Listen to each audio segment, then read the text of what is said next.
انتهایی شکرګزار یم. دو څلور ټکي به د اسفندیار په باره کې ویم چې اسفندیار خو کشر دی، خو چې اسفندیار د چا نوسی دی نو هغه د دوخیل قاسم خیل پیژني. څوک دی د هغه حیثیت دی. ملک نسیم زما تره دی او زه د خپل تره په دې نوسي باندې انتهایی فخر کوم او دلته ناست ملک حنیف ته ویم چې انشاءالله موږ تاسو سره ولاړ یو.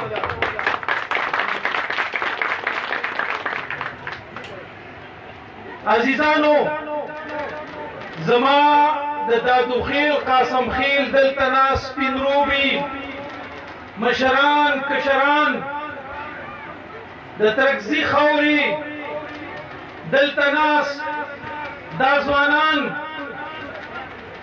زه د خپل طرفه د خپلې پارټۍ د طرفه ستاسو انتهایی مشکور یم. زه د خپل مشر په منځ کې یو څو خبرې एकदम مخې ته چې مشره په 400 کې 80% ووټ زما د مومن نامې دی او تاسو ته پریوزي بشر خان ته او کشر خان ته. زه په دې فخر کوم چې دغه 80% تاسو دومره ځان ته رانږدې کړي دي، تاسو دومره هغوی له هر یو کار کړی دی. نو زه نن دا توقع ساتم چې ستاسو مخکې زما د دادو خیل قاسم خیل مشران ناست دي، دا سینې ته راجوخ کوي، دا سینې ته راجوخ کوي او دا به تاسو سره اوږه په اوږه ولاړي انشاءالله. دا به د ملي مشر افطار احمد خان شیرپوست بیاني انشاءالله، دا به د سکندر حیات خان شیرپوست بیاني انشاءالله. دې باندې موږ فخر کوو. کم وخت چې تېر شو عزیزانو نو هغه زموږ نه څه پټ پناه نه دی. په دغه ګناه کې موږ ټول شریک یو چې موږ خپل مشران دغه ځای ته لېږلي دي. خو ډېر د افسوس خبره دا کوم چې بیا یې وروسته مومن قوم ته خپل پټکي ته خپل سپینګیري ته نه دي کتلي. زه په دې باندې ډېر افسوس کوم چې تاسو دغه کسانو سره اوږه په اوږه ولاړئ. تاسو دغه کسانو له خپلې منډې وکړلې والي دي، د خپله جیبه مو له خرچې کړي دي، خو هغوی شاته تاسو ته نه دي کتلي. د هغې وجه نه پونده وکړه دا روډ دی. زه د خپل مشر نه دا توقع ساتم چې عزتمنده مشره د مومن قوم خو به تاسو سره ولاړي. دا وعده سره زه په حیثیت د یو کشر کوم، د دې خاورې د نماینده په حیثیت یې سره کوم. خو چې کله دغه ځای ته موږ تاسو ورسو، چې کله تاسو موږ د وزیر اعلی توپ په کرسۍ باندې کښېنو، نو بیا به د دې خلکو نمایندګي زه کوم، د دې خلکو تپوس به زه ستاسو نه کوم، د دې خلکو کارونه به زه ستاسو نه غواړم انشاءالله.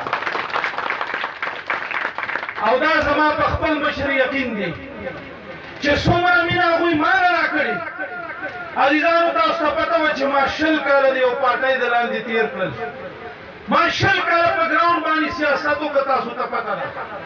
خو چې زما د قوم پکې فایده نه وه او صرف د کراچۍ د حده پورې محدود وه، نو د هغې نه ما استعفا ورکړه او د قومي وطن پارټۍ په کاروان کې د سکندر حیات خان د لاس د لاندې شامل شوم. ځکه چې په هغې کې زه فیل شوم چې دغه د سند خلکو زما د دې خاورې هېڅ قسم خدمت د 2018 په الیکشن کې او دلته په صوبه کې د 2008 په الیکشن کې هېڅ قسم ونه کړ. دا څیزونه موږ ولیدل، دا څیزونه موږ ولیدل او په دغه وجه باندې موږ د خپل پښتني خاورې دې پارټۍ ته لاس ورکړو. او عزیزانو، دا ډېره اسانه ده. د پیر کله د چوک نه مو ته ګورې ستاسو لاسرسي. دا د اشنغر خانان موږ ته انتهایي نږدې دي او پښتانه دي. دا نوي کسان چې کم شامل شو نو دوی ته زه دا وایم چې تاسو یو ډېره ښه فیصله کړې ده.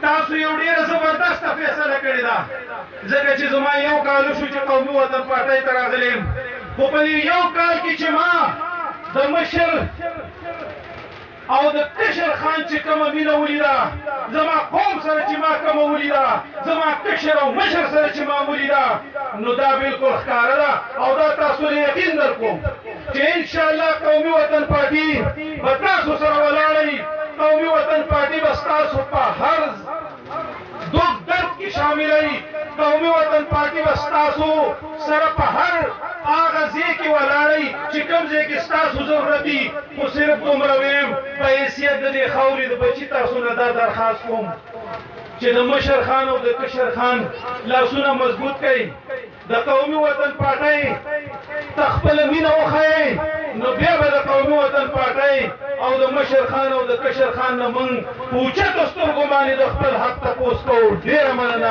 ډېره شکریه